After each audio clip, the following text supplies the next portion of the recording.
karena dapat informasi dari masyarakat sekitar bahwasannya Abah itu adalah ditunjuk sebagai ketua MUI. Itu benar atau enggak, Bah? Ditunjuk benar. Benar Abah? Benar ditunjuk.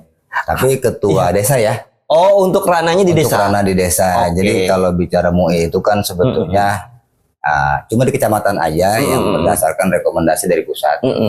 Kalau di desa itu memang tidak ada catatan khusus di struktur pusat, tapi memang itu diakui di desa.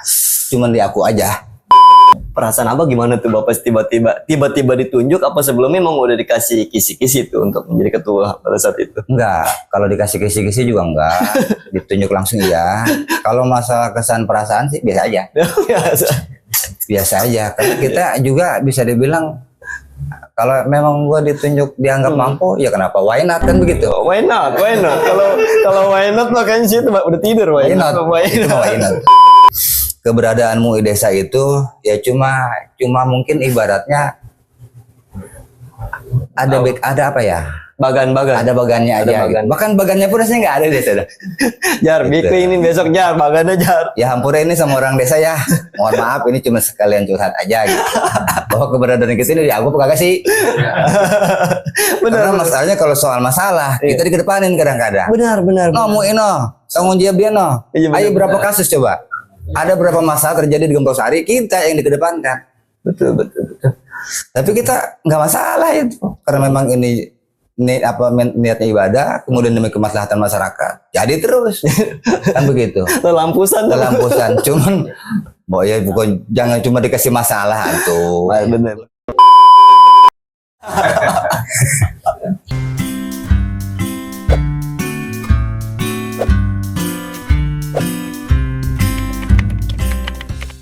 Mungkin kita kenalin aja dulu ya. Abah Nawawi. Assalamualaikum Abah. Waalaikumsalam warahmatullahi wabarakatuh. Halo, sehat Bah? Alhamdulillah. Baik. Ya. Mohon maaf sebelumnya agak menunggu tadi. Siap. Waduh, sampai Udah telat. biasa. Udah biasa. Jadi kalau ingat Abah ini kalau ketika bertemu tuh seakan-akan ingat flashback ke masa kecil dulu, Bah. Ngangenin ya? Luar biasa pokoknya. Jadi dulu itu kita masih kecil, masih pakai tas lempang deh ya, Bah. Ya alhamdulillah sekarang masih dikasih sehat, Bah. Alhamdulillah masih hidup. Masih hidup. Amin. Kita juga masih diberikan untuk selalu bersiraturahmi, Amin. selalu bisa ngaji sama Abah walaupun sekarang nggak setiap hari, Ya. bulan sekali. Yang penting baik. Oke, Bah. Sekarang kita sudah melewati bulan yang agung, Bah, kemarin itu ya. Bulan suci Ramadan, dan kita juga sudah melewati Idul Fitri nih, Bah. Mungkin dibalik dari kisah-kisah Ramadan yang sudah kita jalani nih, Bah. Biasanya kalau kalangan santri itu ada yang dikangenin nih sih, Bah, kalau waktu dulu masih pesantren nih Abah nih di momen-momen itu. Kalau terkait Ramadan di pesantren itu, apalagi di zaman-zaman Abah dulu ya, yang disebut zaman nantinya di Kobong gitu kan. Iya. Emang salah satu nuansa yang paling terkesan sekali, bahkan sampai hari ini pun kadang-kadang kita juga ingin seperti itu. Balik lagi ya, Bah, ya, Balik ke masa seperti itu, bahkan ada beberapa upaya kita ingin juga menerapkan ini ke anak-anak yang sekarang, sehingga mereka setidaknya bisa merasakan apa yang dulu kita rasakan seperti ini, walaupun mungkin nuansa yang berbeda. Benar. Di era yang modern. Betul. Dulu mau makan di daun itu udah enteng banget. Sekarang mau makan di nampan aja anak-anak pada romannya Geli-gelian jadi gitu kan. Itulah salah satu kesan yang sangat terasa di momen Ramadan, terutama kegiatan pengajian pasaran gitu. Pasaran ya, Bah, ya. Iya, gitu. betul. Yang kalau kata bahasa kita mah ciling cingcat, mondok di mana, ngaji di mana, kayak gitu. Itu merupakan kesan yang sangat luar biasa. Ya, mungkin kalau waktu itu bisa diputar, mungkin ada harapan untuk balik lagi, kayaknya ada kayaknya, Bu ya. Enggak lah. Oh enggak. Enggak lah. berarti rada-rada perih nih ya. Rada-rada perih. Karena iya indahnya itu kan cuma dibayangkan. Oh, oke. Keindahannya cuma disampaikan. Rasanya pegel. Iya. Tapi itu sudah berlalu ya. Iya. Alhamdulillah walaupun seperti itu tetap itu jadi salah satu yang memotivasi. Benar. Sehingga sampai hari ini kita bisa bertahan dengan segala keadaan yang mungkin berkah daripada penempaan masa-masa seperti itu. Benar sekali. Waduh. Jangan mengenang boleh, balik lagi jangan perih ternyata. Oke. Berarti Abah tuh kalau saya pengen sedikit pengen tahu sejarah Abah nih ya. Iya. Mungkin teman-teman juga dulu nggak pernah nih ceritain sama Abah nih. Abah tuh pernah pesantren di mana, sejak kapan tuh? Abah dulu pesantren di mana aja tuh, Bah? Kamu nanya. Gokil. Iya. Ya kalau apa yang sudah dilalui dulu itu masa di pondok itu kebetulan Abah kan termasuk orang yang tidak lama ya mengenyam di pendidikan formal gitu. Dari selepas SD aja ya. Waktu itu kan ngambil gelar S1 D1 tuh di tahun 86. 85 84 85 itu Abah udah ngambil S1 D1 sekolah dasar gitu. Oke. Nah itu langsung Abah itu hijrah ke ke negeri Cina. Jauh. Iya. Kan sesuai hadis Nabi kan, utlubul ilma walau bisin gitu. Tuntutlah ilmu walaupun ini di kampung pagar Cina. Oke. Oh iya pagar Cina ya. Tahu kan pagar Cina ya? Tahu. Itu Pak Waji. Abah di sana sejak tahun 86. Belajar masak, belajar nyuci, belajar tidur. Kemudian setelah dari sana hati itu udah mulai beruncah lah, kalau kata bahasa Inggrisnya kan beruncah. Iya, Inggris sono Anda itu. Iya, kita kemudian hijrah ke daerah Curug itu kalau nggak salah sekitar 1 tahun. Oke. Kemudian ya di perjalanan aja gitu. Sambil berjalan sampai kemudian di tahun 98 tuh di masa-masanya orang pada bakar-bakaran ya. Oh iya insiden itu yang terjadi. Kebetulan Abah itu di zaman itu pas baru pulang kemudian baru mulai merilis pengajian di rumah gitu. Tahun 98. Itu dari tahun 86 ya. Berapa jumlahnya tuh? Berapa udah hitung dah? 86 ke 98. 12 ya? Iya, 12 tahunan. 12 tahun itu ngajinya paling 3 tahun. Sisanya itu ya kita begini.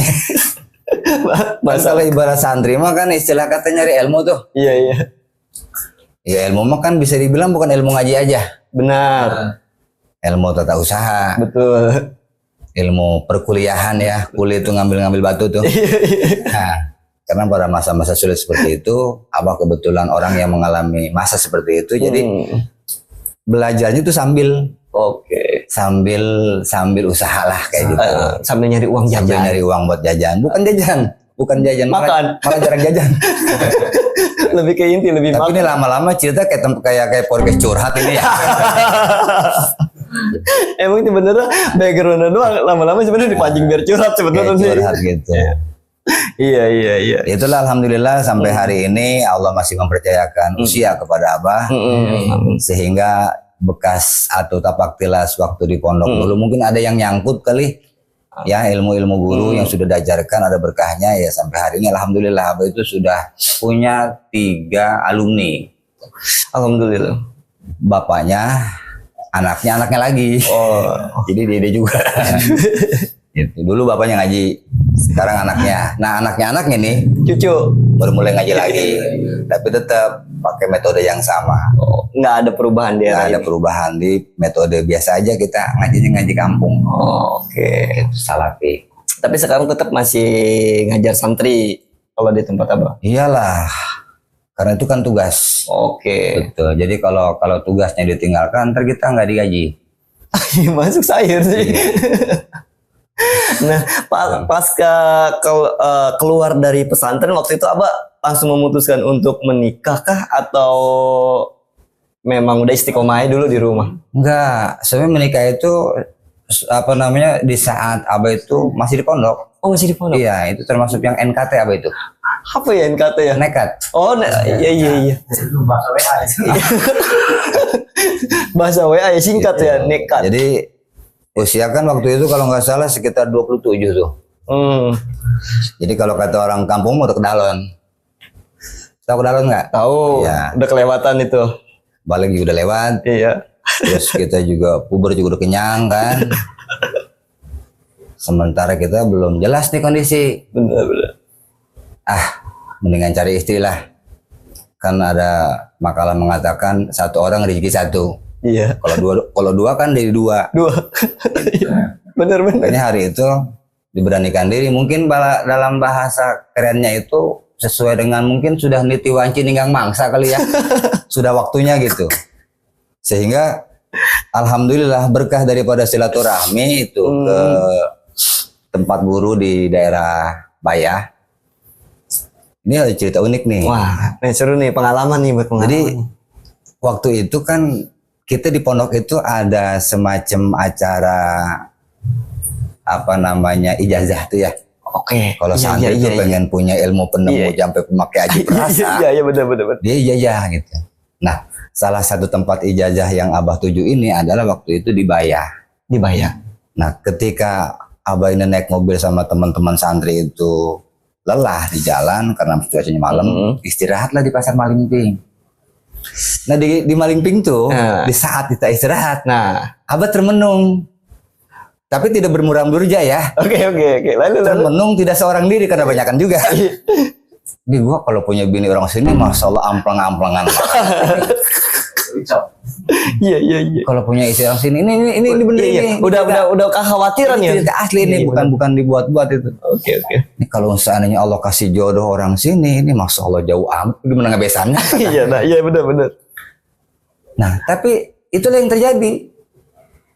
Beberapa waktu kemudian ada teman orang Malingping juga, dia pulang ke rumahnya. Abah diajak tuh waktu itu, Mang mau ikut nggak ke rumah saya? Orang mana? Orang Malingping. Wah, kita juga pernah ke sana dah. Yuk main yuk gitu. Ini berangkatlah. Nah, kita diajak nyabak nih ke salah satu tetangga yang di situ dia punya anak yang sekolahnya. Oke lah dia. Luar biasa banget. Gitu. Oke nih. Ya udah kita karena memang istilah kata nggak berpikir gimana gitu, gue sama tamu ini ngomong sompral juga nggak masalah, ditembak lah ceritanya. ABG tuh. Kalau bahasa kerennya nih, ini bocah apa? Kalau boleh saya mau nih jadi suaminya kan gitu. Ternyata saudara-saudara ini gayung bersambut. Jadi kenapa itu waktu itu Abah mertua langsung mengizinkan? Karena memang ternyata ada hal yang krusial. Wah, yang terjadi sama istri nih. Sekarang kan dulu calon ya. Sekarang udah nih. Udah mantan jadi mantan. Mantan pacar. Tapi banyak Abah punya mantan yang gak sempet jadi tuh. Teti kalau ngomong gimana teh? Hampura ini mas saya bukan tuh saya. Ya kan mantannya nggak sempet jadi kan. Oke. Nggak sempat jadi. Ternyata ini istri itu dulu termasuk itu mungkin kalau dalam bahasa lagu Roma itu ya kembang desa kali ya. Primadona. Oke. Sampai dia diperbutin nih sama beberapa khalayak kan gitu.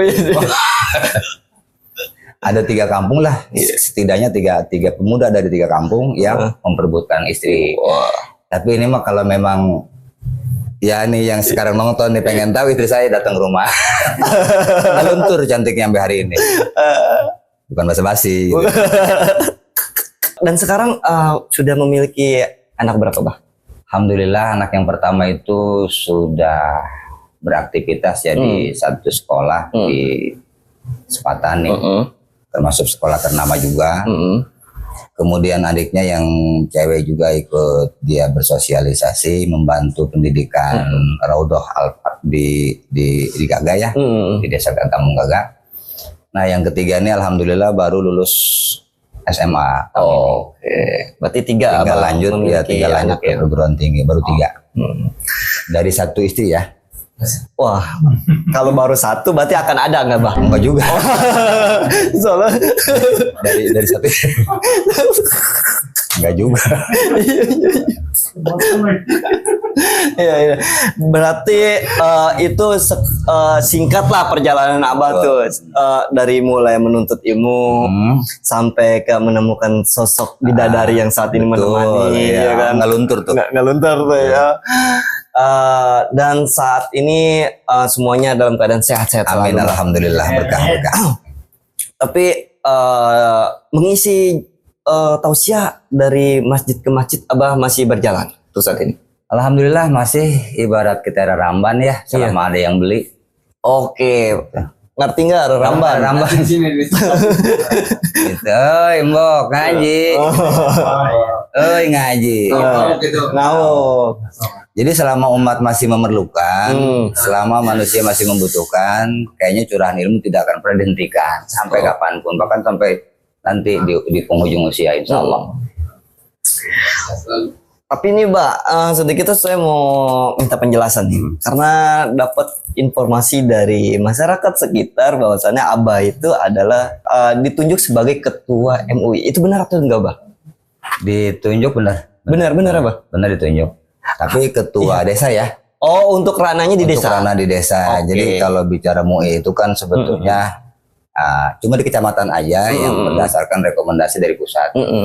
Kalau di desa itu memang tidak ada catatan khusus di struktur pusat, tapi memang itu diakui di desa. Cuman diaku aja. Lumayan lah diakui juga lumayan. Lumayan. Setidaknya dihargai. Adalah yang buat diolah-olah jadi manfaat mah gitu. Walaupun kadang-kadang bingung kita. Gitu. Kadang-kadang bingung, nggak beda pohon ke atas takut geledek ke bawah. Apa takut cacing gitu kan. Ke atas nggak bersemi ke bawah nggak bakar gitu. Karena memang seputar MUI desa itu adalah salah satunya rekomendasi atau saran dari mantan camat Sepatan Timur ya, Pak Haji Asep Nurman. Beliau yang menggagas. Ini sepengetahuan Abah ya. Kemudian itu terbentuklah para pengurus ketua kecamatan di 8 desa dan Abah untuk mewakili desa Gempol Sari. Gitu. Perasaan Abah gimana tuh Bapak tiba-tiba ditunjuk apa sebelumnya memang udah dikasih kisi-kisi tuh untuk menjadi ketua pada saat itu? Enggak, kalau dikasih kisi-kisi juga enggak, ditunjuk langsung iya. Kalau masalah kesan perasaan sih biasa aja. Biasa aja, karena kita juga bisa dibilang kalau memang gua ditunjuk dianggap mampu, ya kenapa? Why not kan begitu? Why not? Kalau why not makanya sih udah tidur Why not? Memang setelah ditunjuk itu ada keresahan, ada keresahan. Pasti. Ada keresahan. Karena ini penunjukan ini walaupun penunjukannya itu bisa dibilang atar ya. Asal tunjuk aja. Atar ya. Ada kan tanggung jawab moral yang mesti kita jaga. Benar. Kita sebagai ketua yang setidaknya ini juga harus membawahi beberapa anggota. Terus tugasnya juga akan seperti apa di masyarakat. Benar. Yang sampai saat ini pun sebenarnya itu masih dalam dalam status siaga sebenarnya. Gitu. Jadi artinya yang Abah pahami ya di MUI itu kan sebetulnya MUI itu adalah pendamping atau partner pemerintah. Jadi untuk membantu pemerintah kita dalam rangka mengambil keputusan ataupun kebijakan terkait hukum, terkait kebijakan-kebijakan yang di keagamaan gitu. Maka MUI lah yang menjadi partner gitu. Di antara ormas yang lain ya. Iya. Nah di desa pun seperti itu, adalah ketika ini dibentuk seyogianya memang MUI ini menjadi partner pemerintah desa. Nah cuma alhamdulillah kalau di kita gitu kan, itu sepertinya memang belum terjadi. Jadi pempartneran ini belum terjadi. Jadi keberadaan MUI desa itu ya cuma mungkin ibaratnya ada apa ya? Bagan-bagan. Ada bagannya aja. Gitu. Bahkan bagannya pun rasanya nggak ada di desa. Jar, Gitu. bikin ini besok Jar, bagannya Jar. Ya hampura ini sama orang desa ya. Mohon maaf ini cuma sekalian curhat aja gitu. Bahwa keberadaan kita ini aku kagak sih. Karena masalahnya kalau soal masalah kita dikedepanin kadang-kadang. Benar. No, MUI no, tanggung jawab dia no. Iya, benar, Ayo berapa benar. kasus coba? Ada beberapa masalah terjadi di Gempolsari, kita yang dikedepankan. Betul. Tapi kita nggak masalah itu, karena memang ini niatnya ibadah, kemudian demi kemaslahatan masyarakat. Jadi terus kan begitu. Lelampusan. Cuman, ya bukan, jangan cuma dikasih masalah tuh. Bener. Oke. Iya. Semoga ini apa yang sudah disampaikan ya tepat sasaran. Amin. Harapannya seperti itu. Ya mohon maaf kalau memang ada penyampaian yang agak sedikit vulgar ya terkait pribadi ataupun urusan-urusan kemasyarakatan. Ya tapi juga terima satu silaturahmi ya. Iya benar. Mudah-mudahan ada yang bisa diambil. Kalau enggak tanyain aja mau. tapi Pak, Abah selama ditunjuk sebagai ketua, ada nggak Pak kayak perbedaan-perbedaan di antara umat tuh yang benar-benar jadi ribet amat sih ini? Oh iya. Justru begini, ketika kita kemarin tuh ya di masa Jongjon gitu. Iya, di masa Jongjon ya Los Kajon lah dalam bahasa Belandanya tuh. Kita perasaan nggak ketemu yang kayak gitu. Iya. Biasa-biasa aja, mungkin kepeduliannya kurang kali ya. Yang kedua mungkin karena kita ngerasa tidak bertanggung jawab gitu. Tapi pasca disebut sebagai ketua MUI, itu walaupun kita merem tetap kelihatan. Walaupun kita nutup kuping tetap kedengeran isu-isu yang berseliweran di tengah-tengah masyarakat. Yang aliran inilah, aliran itulah. Yang sebenarnya ini memang butuh penanganan khusus, butuh action yang memang nyata untuk membenahi. Cuma lagi-lagi satu tadi juga kekuatan kita kan ya kalau secara struktur nih. Kalau secara struktur MUI desa itu tidak diketahui oleh pusat. Oke. Jadi kita mau jongkengan kayak apa juga nggak di alam. Gitu. Tapi kita juga bukan karena pengen dipuji sebenarnya, karena kita ingin berbuat untuk masyarakat. Tapi ironisnya lagi, kadang-kadang masyarakat juga kurang mengapresiasi. Dianggapnya cuma hiasan dinding lah kayak gitu. Giliran masalah nanya, giliran kagak ada masalah, kagak nanya. Padahal kita ketemu, tapi nggak nanya dia. cuek bebek. Tapi ini ya lagi-lagi bukan secara pribadi Abah tuh pengen dihormati, tidak sama sekali tidak ke sana. Cuma secara kelembagaan gitu kan. Ada beberapa hal yang pernah Abah sampaikan kepada masyarakat terkait beberapa ranah yang sebetulnya itu perlu untuk diketahui. Cuma lagi-lagi karena suara Abah itu suara partner pemerintah yang mungkin dalam hal ini pemerintah juga begini kali ya gitu. Jadi akhirnya ketajamannya itu kan cuma sebatas sesuatu yang memang lagi kena gitu. Kalau lagi kena omong sedikit nyampe, tapi kalau pas lagi nggak kena ya sulit gitu. Contohnya kemarin ya di desa kita tuh ada acara peringatan Hari Santri. Hari Santri. Nah, di sana kan ada panitia yang dibentuk, kemudian datanglah ke rumah untuk minta ayoman dari kelembagaan MUI gitu kan. Ya di sisi lain kita timbang naikkan gampang banget, gitu kan. Tapi tanggung jawab moral kita sebagai sosok ataupun lembaga yang diayomi, yang diharapkan pengayomannya, ini kan kalau kata orang tua mikirin, anak gua mau pesta, ya kan? Anak gua mau pesta, gua ngasih apa ya? Kan kayak gitu. Ini di lain hal ya kita tuh punya dilema seperti itu. Kan di Gempolsari makan konsepnya kan ragam. Benar. Ragam, satu bikin, dua bikin semua jadinya. Gitu. Nah, MUI di sini kan adalah sebagai salah satu wadah yang menjadi penengah di antara mereka. Yang artinya siapapun dimanapun majelisnya, apapun acaranya, MUI mah itu sebagai sosok yang nenuain gitu. Betul. Bukan ngeribetin, tapi kalau perlu kan ngebantu. Benar. Nah di lain hal untuk ranah itu secara bahasa income-nya ini kan perlu ada anggaran yang digelontorkan. Perlu ada bantuan yang diberikan untuk sekedar menandakan bahwa keberadaan MUI itu berfungsi ada gitu. Ini justru sama sekali apa kadang-kadang suka miris ya. Perhati. Diundang di acara miris, PHBI nih, diundang. Abah datang salah. Karena datangnya Abah sebagai bagian orang yang menerima berkat. bukan ngadoin berkat nih, bukan. Tapi kalau sebagai MUI, mestinya abah nih yang ngasih berkat. Kalau sebagai pribadi, sebagai ustadz, awas dong nggak bagi berkat, gua arahkan begitu. Tapi sebagai MUI, mestinya abah nih yang bertanggung jawab, setidaknya membantu kan begitu. Ini dilema yang mungkin masyarakat juga melihat, terus cuma ya udahlah masa bodoh gitu.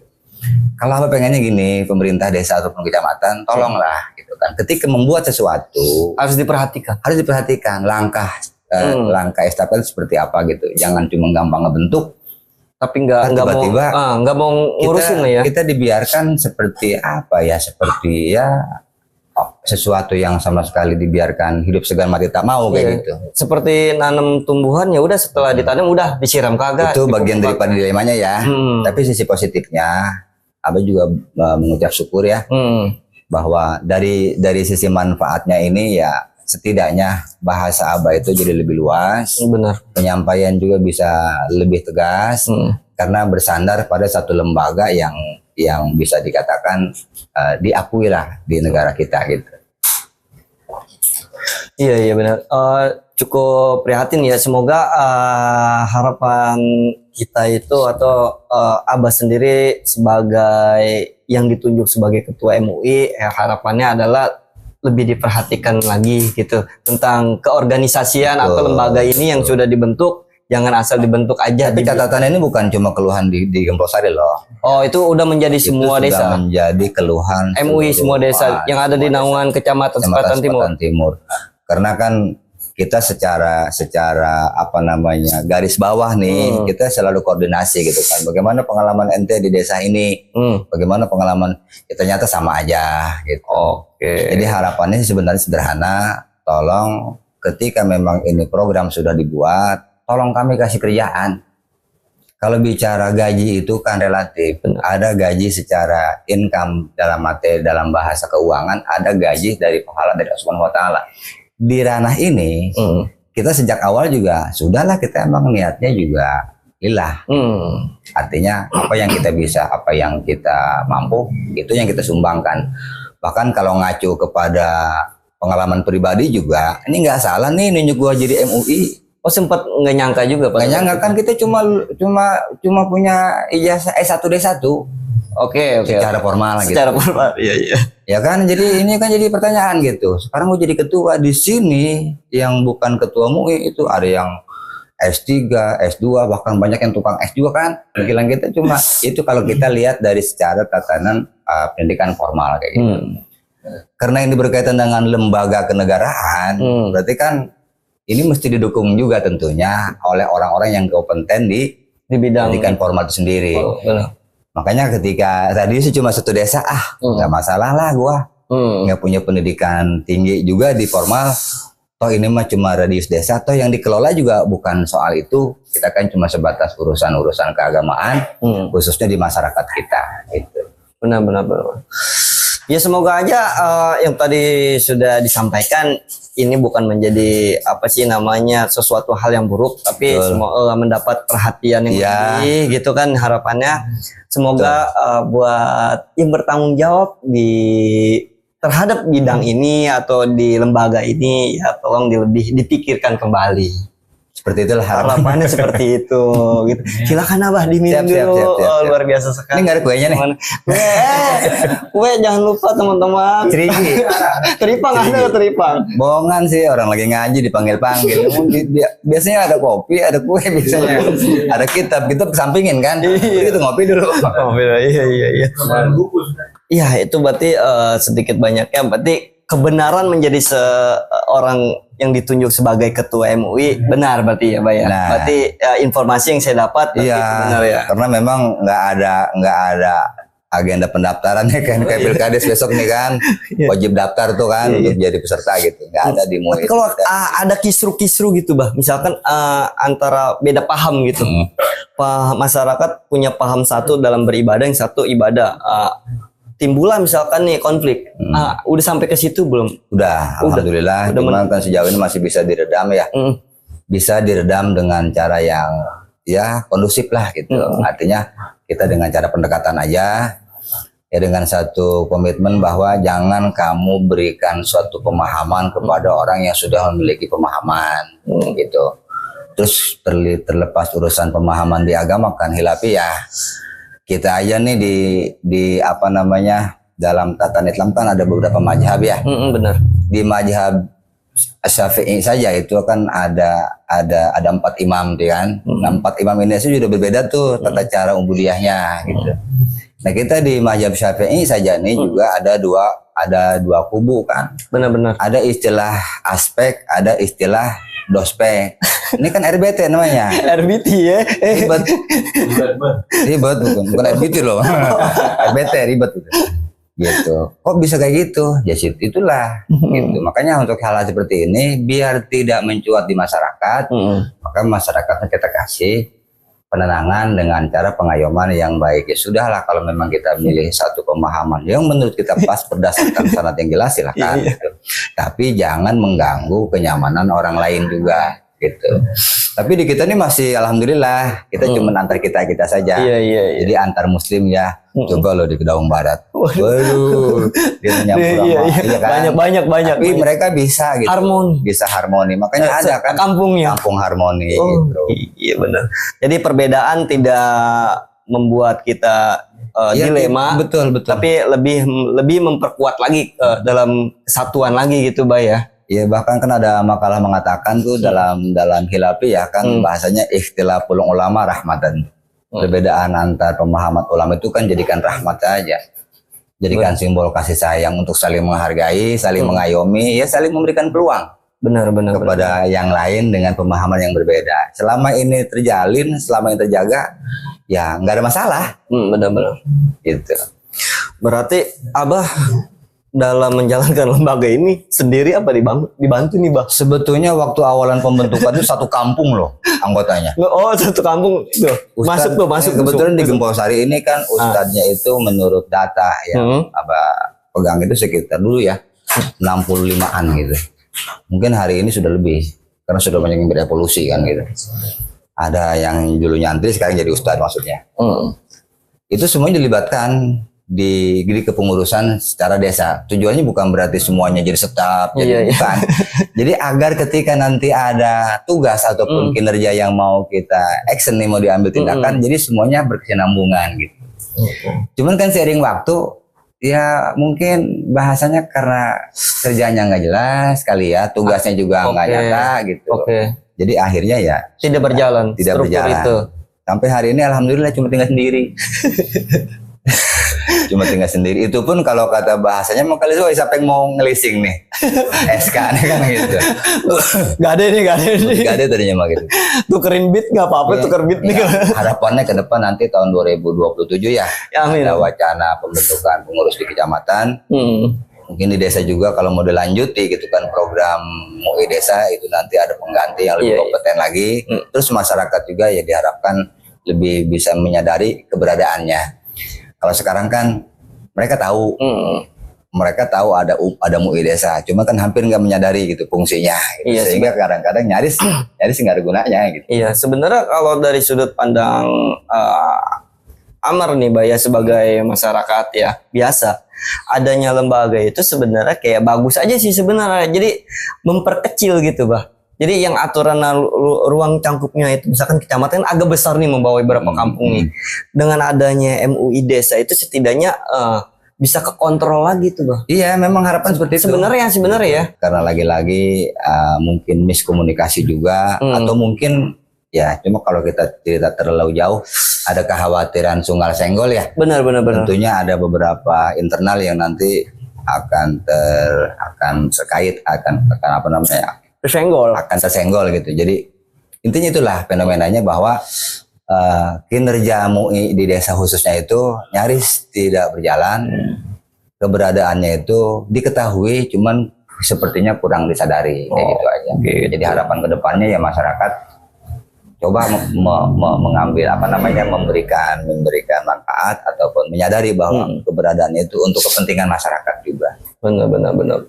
Ya semoga aja sih harapannya kedepannya lebih diperhatikan dan lebih aware lagi aja sih dengan lembaga yang udah dibikin ya. Iya, siapapun ya, Iya. nanti yang menjadi sosok yang dipilih itu siapapun gitu. Ya, tapi berarti sekarang mah udah ngejalanin biasa aja nih. Jalanin Bang. aja sisa Ngajar, usia. ngajar ngaji, Ya.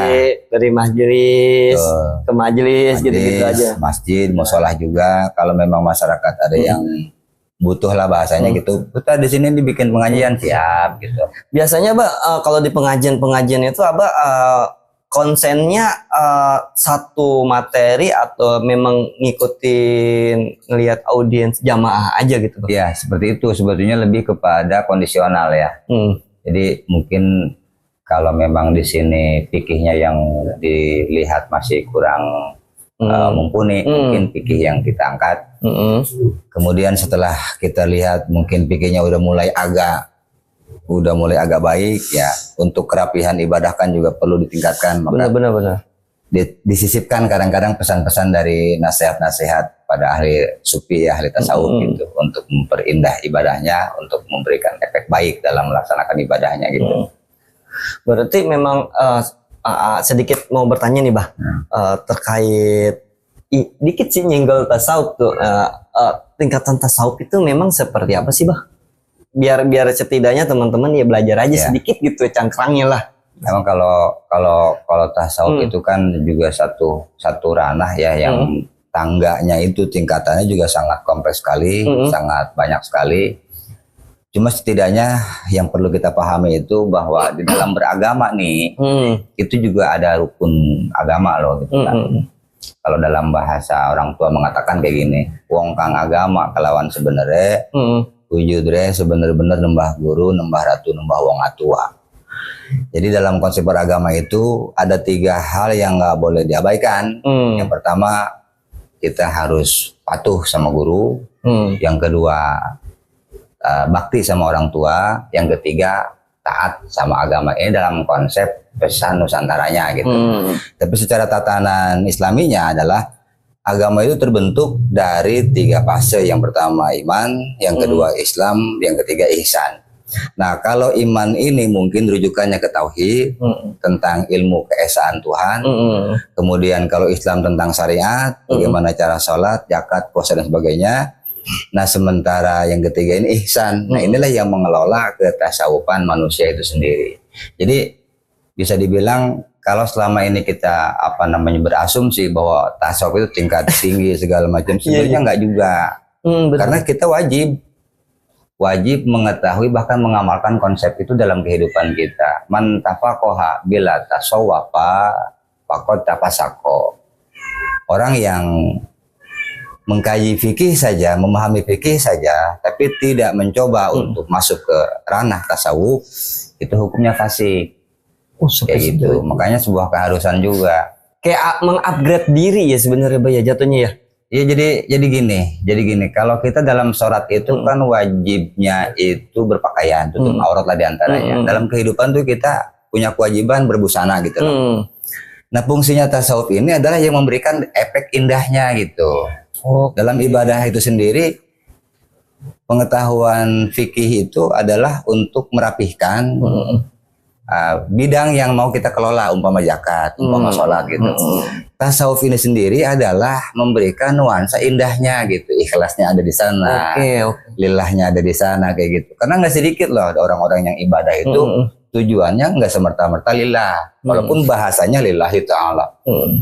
Tapi dalam hati dan pikiran ada terbersih keinginan-keinginan ataupun niatan-niatan yang lain. Nah, tasawuf itu tugasnya adalah untuk membersihkan hati dan pikiran manusia dari hal seperti itu. Kurang lebih seperti itu. Oke, jadi intinya agar ibadah kita lebih benar-benar lillahi ta'ala dan tidak mencampurkan urusan dunia ke dalam ibadah. Betul. Jadi ya mungkin bahasa tidak mencampurkan urusan dunia ke dalam ibadah juga nggak melulu seperti itu ya.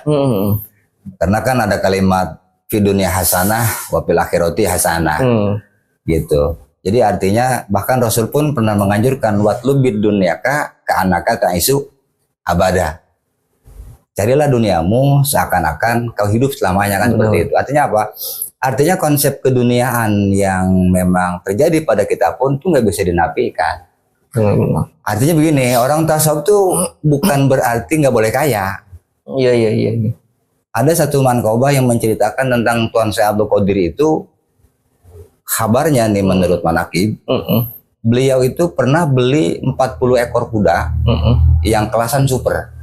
Oke, yang paling bagus. Paling bagus. Mungkin kalau sekarang tuh sekelas Pajero kali ya. Oh iya, mungkin. 40. Bisa kebayang nggak 40 Fortuner tuh? Harganya berapa? Iya, Ini yang beli Tuan Syekh loh. Iya. Ahli tasawuf loh. Berarti kan beliau punya uang banyak. Terus beli itu 40 ekor kuda, ngapain juga? Kayak seakan-akan mau pamer gitu. Mungkin kalau Jamal yang beli mungkin pamer. Iya, pasti. Tapi di masa itu pun beliau nih Tuan Syekh Abdul Qadir Ajar Qadisirul Hajiz itu juga dikomplain sama netizen. Oh, pada saat itu udah ada netizen sebenarnya. Netizen komplain kan, apaan Kiai pamer-pamer beli kuda banyak-banyak, apaan kalau bukan nyombong kan kayak gitu. Oke. Tapi intinya adalah gitu bahwa tasawuf itu bukan melarang orang itu jadi punya banyak uang. Yang penting itu dalam tasawuf kita nggak boleh cinta sama uang kecuali ponjah. Kalau ponjah mesti cinta sama uang dia. Karena suaminya. Karena suaminya namanya uang. Oke. Luar biasa sekali, Bah. Sedikit banyaknya kita sudah mendapati itu sekilas atau sekelumit perjalanan dari Abah, dari mulai menuntut ilmu, perjalanan percintaan hingga ditunjuk sebagai ketua MUI dan kisah dibalik dakwah Abah. Mungkin saya sedikit mungkin teman-teman banyak yang tertarik terkait tadi penjelasan tentang tasawuf. Mungkin next kita panjangin lagi, Bah. Insyaallah. Kita akan buat part yang lebih lengkap lagi. Insyaallah. Mungkin ada pesan yang ingin disampaikan, Abah, untuk minimal masyarakat tersebut. Ya. Bahasanya kata-kata hari ini ya. Betul. Jangan pernah melupakan ngaji dalam kehidupan kita. Sebab ilmu itu adalah ibarat lampunya alam dunia itu mataharinya alam gitu kan. Ilmu adalah itu ibarat lentera di tengah kegelapan. Bahkan tujuannya Rasul diutus oleh Allah pun ke muka dunia itu adalah semata-mata rahmatan lil alam. Karena tanda kasih sayangnya Allah kepada kita segenap alam termasuk manusia. Dengan apa? Dengan ajaran dan curahan ilmu yang disampaikan kepada kita. Makanya kalau hari ini kita lupa ngaji, kita berhenti ngaji, mending mati ya gitu pesannya. Karena orang mati aja masih ditanggiin, masih dihaji. Makanya pada mau sholat nggak nih? Kalau nggak mau sholat, sholatin. Nah, itu aja. Oke. Terima kasih banyak Abah sudah meluangkan waktunya untuk hadir di ruang cerita, Abah. Buat teman-temannya semua yang menyaksikan video ini, jangan lupa terus support dan dukung kami dengan cara klik tombol subscribe, like, dan komen. Terima kasih banyak. Wassalamualaikum warahmatullahi wabarakatuh.